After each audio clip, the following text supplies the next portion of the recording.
भारत की आज़ादी के लिए हजारों लोगों ने कुर्बानियां दी थी, लेकिन इतिहास के पन्नों पे कुछ ही लोगों के नाम छपने पाए। कुछ ऐसे महान लोग भी हुए जिन्होंने बिना किसी यश की कामना के बिना अपना सब कुछ देश के नाम कर दिया।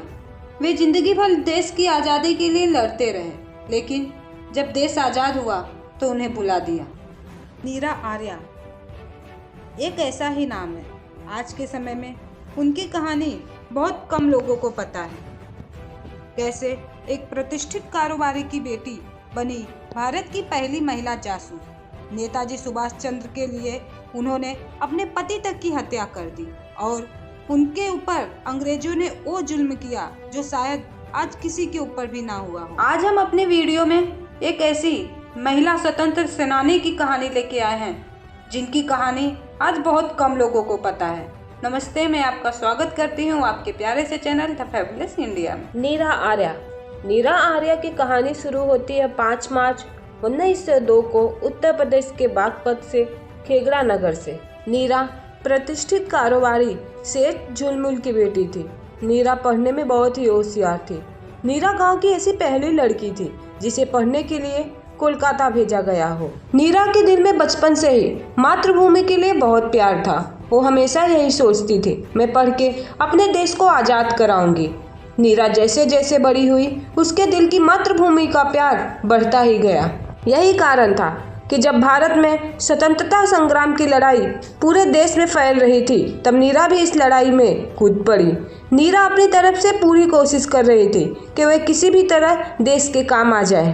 क्रांतिकारी गतिविधियों के दौरान नीरा आज़ाद हिंद फौज के संपर्क में आई और झांसी रेजिमेंट का हिस्सा बन गई। बेटी का मातृभूमि के प्रति इतना प्रेम और क्रांति गतिविधियों में हिस्सा लेना पिता को कुछ ज्यादा पसंद नहीं आ रहा था। वे डर रहे थे कि इसका क्या भविष्य होगा। इस बीच कम उम्र में उनके पिता ने उनकी शादी श्रीकांत जयरंजन दास से करा दी, जो उस समय ब्रिटिश सेना में एक अधिकारी और सीआईडी इंस्पेक्टर थे। आमतौर पे विवाह के बाद लोगों की सोच बदल जाती है, लेकिन नीरा ने अपना रास्ता अभी भी नहीं बदला था। वह अंग्रेजों से अपने देश की आज़ादी आज भी चाहती थी, लेकिन उनके पति ब्रिटिश सरकार के लिए काम करना चाहते थे। नीरा आर्या को ये बात बिल्कुल भी पसंद नहीं थी कि उनके पति ब्रिटिश सरकार के लिए काम करें, लेकिन उनके सब्र का बांध तब टूट गया जब अंग्रेजों ने नीरा के पति श्रीकांत जयरंजन दास को नेताजी सुभाष चंद्र बोस की जासूसी करने और उन्हें मौका मिलते ही उनकी हत्या करने की जिम्मेदारी सौंपी। श्रीकांत जयरंजन दास ने कई प्रयास किए, लेकिन उन्हें सफलता नहीं मिली। जब अपने पति का इस मिशन के बारे में नीरा को पता चला तो वह उनके खिलाफ हो गई।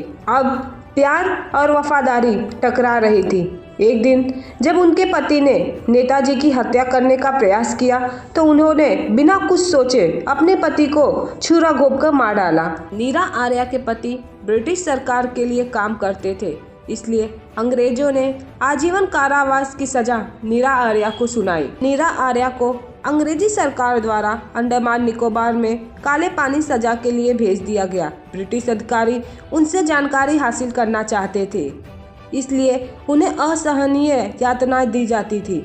इतनी अकल्पनीय असहनीय यातनाएं के बीच नीरा आर्या की आत्मा अटूट बनी रही। वह दिन ब दिन यातनाएं सहती रही, लेकिन उनकी दृढ़ता आज भी बनी रही थी। अंग्रेज सरकार नीरा आर्या से नेताजी के बारे में पूछते थे, लेकिन नीरा आर्या हर बार मुकर जाती थी। वह कहती थी कि मुझे कुछ नहीं पता। अंग्रेज सरकार को ये बात पता थी कि नेताजी के बारे में अगर किसी के पास जानकारी है तो वह केवल नीरा आर्या है, लेकिन नीरा आर्या मुंह खोलने के लिए राजी नहीं थी। हद तो तब हो गई जब जेलर ने पूछा कि कहाँ है नेताजी। नीरा ने कहा वह मेरे दिल में और दिमाग में है। गुस्से में आकर जेलर ने कहा ठीक है, हम तुम्हारे दिल से चीर कर देखेंगे कि कहाँ है नेताजी। गुस्से में आए जेलर ने एक लुहार को इशारा किया। वो वेस्ट रिपर लेकर आया और उसके बाद नीरा के दाएं स्तन को दबा के काटने लगा। नीरा का एक स्तन काट दिया गया और इससे मिले दर्द ने सारी सीमाएं पार कर दी। सोचिए जरा, नीरा आर्या कितनी हिम्मती होंगी, कैसे सहा होगा उन्होंने ये सारी दर्द। जहाँ लोग कुछ रुपए और लालच से अपने देश को बेच देते हैं। वही हमारे स्वतंत्र सेनानी जिन्होंने इतना दर्द सहा लेकिन अपने मातृभूमि में को आंच तक नहीं आने दी। वर्ष 1947 में देश स्वतंत्र होने के बाद उन्हें रिहा कर दिया गया। स्वतंत्र भारत में बहुत से क्रांतिकारियों के नाम हमने जाने, लेकिन नीरा आर्या उसमें से नहीं थी।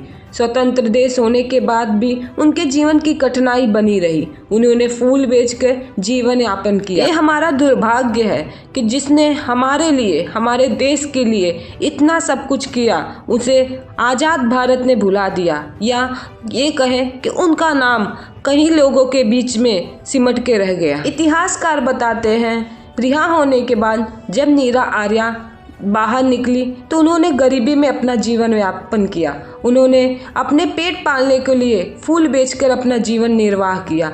26 जुलाई 1998 को चार मीनार के पास एक अस्पताल में उन्होंने अपनी अंतिम सांस ली। उन्होंने अपने जीवन पर एक किताब भी लिखी है जिसका नाम है मेरा जीवन संघर्ष है। उनके ऊपर एक बायोपिक भी बनाई गई है, नीरा आर्या। भारत भूमि हमेशा से ही महान वीरों से भरी है और नीरा आर्या उसमें से एक है। अच्छा, अब मैं लेती हूँ आपसे विदा। मिलते हैं एक नए वीडियो के साथ, तब तक बने रहिए हमारे साथ। राधे राधे।